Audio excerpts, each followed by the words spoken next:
तो भाई लोग कहानी की शुरुआत होते ही हम अमेरिका के दो स्नाइपर कमांडो को देखते हैं जो कि अपने देश में आ रहे दुश्मनों पर गोली बिछार कर रहे थे और एक के बाद एक शॉट उन सभी पर दाग रहे थे। अभी भाई लोग ये शॉट देखिए कि कितने परफेक्ट और खतरनाक भौकाल शॉट लग रहे हैं। जरा देखिए एक बार। भाई लोग अमेरिका के दुश्मन भी 1.5 सैन्य आइटमें थी। उन सभी को पता ही नहीं चल रहा था कि साला कौन मार रहा है और कहां से मार रहा है। उन सभी को आधे घंटे के बाद यह पता चलता है कि सामने का पहाड़ी से कोई चुलबुलाहट वाली हरकतें कर रहा है। इसीलिए उन सभी का एक हेलीकॉप्टर वहां पर जाता है और थोड़ी सी अफरा तफरी मचा देता है। अभी अफरा तफरी के चक्कर में भाई लोग अमेरिका के 2 कमांडो थे, उसमें से एक कमांडो बेचारा वहीं के वहीं मारा चुका था। दूसरे कमांडो ने अपनी जान किसी भी तरह से बचा ली थी और वो अपने घर पर आराम कर रहा था। हालांकि सबसे तेज तर्रार स्नाइपर कमांडो भाई लोग यही था। 5 दिन के बाद इसके घर पर एक FBI एजेंट आता है और वो इसको कहता है कि हमें खबर मिली है कि हमारे प्रेसिडेंट को कोई शार्प शूटर मार देना चाहता है। भाई लोग कमांडो उसे कहता है कि तो साला यहाँ पर मैं क्या करूँ, यह आप लोगों का काम है, आप अपनी ओर से देख लीजिए। लेकिन FBI का एजेंट कहता है कि तुम भी एक शार्प शूटर हो, इसीलिए तुम हमारी लोकेशन पर चलो क्योंकि प्रेसिडेंट 2-3 जगह पर अपना भाषण करने वाले हैं। वहाँ पर वो सब माहौल चेक करना और हमें बताना कि जो कोई भी शूटर हमारे प्रेसिडेंट को मारने वाला है वो कहाँ से मारने वाला है। इसलिए तुम्हारी राय जानकर हम उसे पकड़ लेंगे और वो भी आसानी से। ये काम करने के लिए भाई लोग हमारा ये कमांडो राजी हो जाता है। वो सीधा प्लेन में बैठकर पहुंच जाता है वॉशिंगटन DC, जहां पर वो प्रेसिडेंट भाषण करने वाला था। वो तीनों जगह की जांच पड़ताल करता है। 2 दिन बाद भाई लोग जब प्रेसिडेंट अपना पहला भाषण शुरू कर चुके थे, वहीं पर भी हमारा ये कमांडो मौजूद था और वहां पर अपनी नजरें गड़ाए हुए था कि साला कोई प्रेसिडेंट के साथ तितर बिछरिया ना कर दे।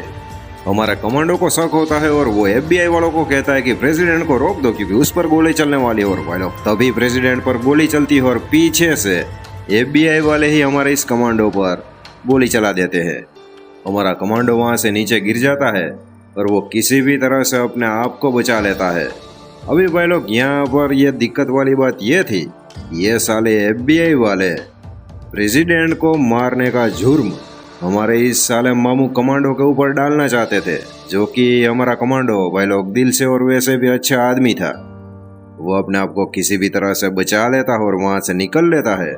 इस साइड FBI वालों ने भी हमारे कमांडो की गन को सेट करके रख दिया था ताकि उसके ऊपर जुर्म आसानी से डाला जा सके। दूसरी ओर भाई लोग हमारा कमांडो एक मेडिकल स्टोर पर जाता है जहाँ पर एक बूढ़ी लेडी बैठी थी। उससे वो थोड़ी सी दवाई लेता है और मेडिकल स्टोर के बाथरूम में जाकर वो अपने आप को थोड़ा सा ठीक करता है क्योंकि भाई लोग हमारे कमांडो को एक गोली अपने कंधे के पास में लगी थी। वहां से निकलकर भाई लोग हमारा कमांडो अपनी गर्लफ्रेंड के घर पर जाता है। उसकी गर्लफ्रेंड कहती है कि साले तूने प्रेसिडेंट पर गोली चलाई। हमारा कमांडो कहता है कि मैंने भी किसी पर भी गोली नहीं चलाई। अब यहाँ पर भाई लोग हमारे कमांडो की गर्लफ्रेंड वास्तव में एक नर्स थी। कमांडो उसे कहता है कि बेबी तू मेरा इलाज कर दे क्योंकि मुझे ठीक ठाक होने के बाद FBI वालों की सालों की चड्डी पैंट गीली करनी है और वो भी बुरी तरह से। भाई लोग यहाँ पर कमांडो की गर्लफ्रेंड उसका सही तरह से इलाज करती है और वो गोली बोली निकाल कर कमांडो को 5 दिनों के अंदर ताज़ा तंदुरुस्त कर देती है। वैसे भाई लोग यहाँ पर एक दिक्कत और आ चुकी थी क्योंकि हमारे कमांडो के एक प्रिय मित्र को कुछ मामू FBI वालों ने पकड़ लिया था और वो उसके जरिए हमारे कमांडो तक पहुंचना चाहते थे और बाद में वो उसे मार गिराना भी चाहते थे वहीं के वहीं। लेकिन वो उसे मारे उससे पहले थोड़ी दूर से हमारा कमांडो एंट्री ले लेता है और वो FBI के 2-3 लोगों को वहीं के वहीं शूट कर देता है और अपने दोस्त को वो किसी भी तरह से बचा लेता है। वहां से निकलकर हमारा कमांडो अपने गुरु के पास जाता है। गुरु यानी कि जिसने हमारे कमांडो को शिक्षा दी थी शार्प शूटिंग करने की। कमांडो का गुरु कमांडो से कहता है कि मेरे बच्चे मुझे पता है कि तूने यह सारी कलाकांडी नहीं की है।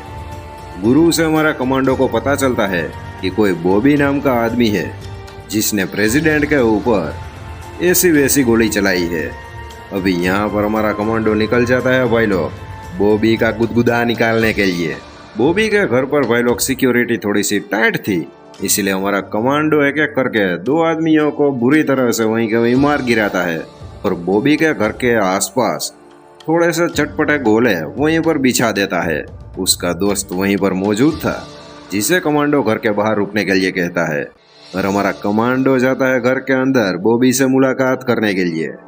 बॉबी से हमारा कमांडो को भाई लोग पता चलता है कि साला प्रेसिडेंट ने ही अपनी सुपारी बॉबी को दी थी और उसे साफ साफ कहा था कि मैं जिंदा बच जाऊं ऐसी तरह से मुझे गोली मारना, क्योंकि आने वाले इलेक्शन में मैं ज्यादा लीड से इलेक्शन जीत पाऊं। और एडवर्टाइजमेंट करने के लिए उसे चाहिए था कोई भी आर्मी वाला बंदा, यानी कि हमारा कमांडो, कि कोई कमांडो पर ये इल्जाम डाल दे तो पूरे देश भर में यह चर्चा बहुत ही विषय का कारण बन जाएगी। यहाँ पर ऐसी वैसी बातें भाई लोग थोड़ी सी चल ही रही थी, लेकिन तभी वहाँ पर FBI वाले वापिस ढाबा बोल देते हैं, जो कि हमारे कमांडो को मारने के लिए आए थे।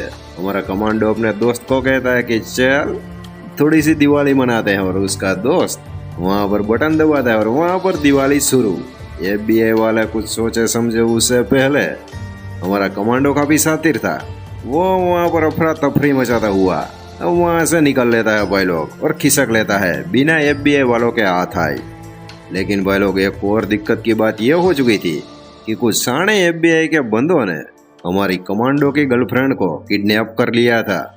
लेकिन यहाँ पर एक खुशी की बात भाई लोग यह थी कि प्रेसिडेंट की एक काला कांडी वाली करतूत, यानी कि एक रिकॉर्डिंग जिसमें वो बोल रहा है कि अफ्रीका के 400 लोगों को बुरी तरह से मार डालो, वो गहरा सबूत बॉबी के घर से हमारा कमांडो ने उठा लिया था और उसने अपने पास रख लिया था। FBI का हेड हमारा कमांडो को कॉल करता है और उसे कहता है कि तू अपने आप को हमारा हवाला कर दे वरना तेरी गर्लफ्रेंड को हम उड़ा डालेंगे। लेकिन हमारा कमांडो कहता कि साले तेरी एक और कालाकांडी मेरे पास भी है, इसलिए शांति से बात कर और चल एक जगह पर मिलते हैं और वहाँ पर सेटलमेंट की बातें कर लेते हैं। भाई लोग प्रेसिडेंट और FBI का हेड पहुंच चुके थे अपनी लोकेशन पर और उन सभी का मंसूबा यह था कि साला जैसे ही कमांडो यहाँ पर आएगा उसे घिनौनी मौत मार देंगे। तभी सामने से कोई आदमी चलकर आ रहा था। वहाँ पर एक छुपा हुआ स्नाइपर उस पर गोली चलाता है और उसे वहीं का वहीं ढेर कर देता है।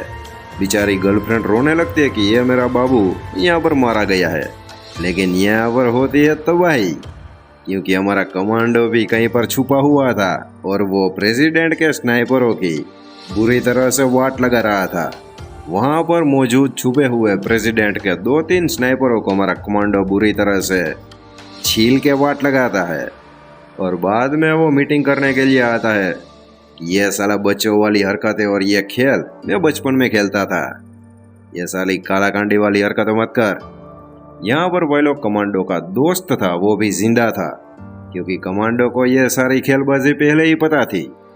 यहाँ पर वह लोग दोनों पार्टियों के बीच में बातचीत ये होती है कि कमांडो के पास जो सबूत था वो सबूत कमांडो मिटा देता है और प्रेसिडेंट और FBI का हेड कमांडो की गर्लफ्रेंड को कमांडो को सौंप देते हैं और यहाँ पर दोनों पार्टियाँ वहाँ से अपने अपने घर खिसक लेती है। अगले दिन शाम को वह लोग प्रेसिडेंट, FBI का हेड और उन सभी का एक और आदमी अपने घर पर बैठे बैठे पार्टी कर रहे थे। लेकिन उन सालों को यह पता नहीं था, तो उन सभी ने मिलकर किसी गलत खौफनाक बंदे को बुरी तरह से उंगली कर दी है और वो इन सभी की लेने के लिए आ रहा है। पार्टी में एंट्री लेता है हमारा कमांडो और वो छुपे तरीके से एक एक करके वहाँ पर प्रेसिडेंट को छोड़कर सारे आदमियों को मार गिराता है। आखिर में हमारा कमांडो प्रेसिडेंट के सामने आता है। प्रेसिडेंट कहता है कि मेरे बच्चे मुझे छोड़ दे और तुझे हक नहीं है प्रेसिडेंट बनने का, क्योंकि तूने अफ्रीकन 400 लोगों को बुरी तरह से अपने फायदे के लिए मार गिराया है। ऐसा कहकर कमांडो वहां पर धड़ाक कर देता है। बाद में अपनी गन से उस घर की गैस की पाइपलाइन को लीक कर देता है और वो वहां से आराम से निकल लेता है। 5 मिनट बाद घर में लगी आग और लीकेज गैस कनेक्ट में आता है और पूरा का पूरा घर धुड़ाम उड़ जाता है भाई लोग। तो भाई लोग यहाँ पर इस फाड़ मूवी की एंडिंग हो जाती है। कैसी लगी यह मूवी अपने भाई को बताना कमेंट में।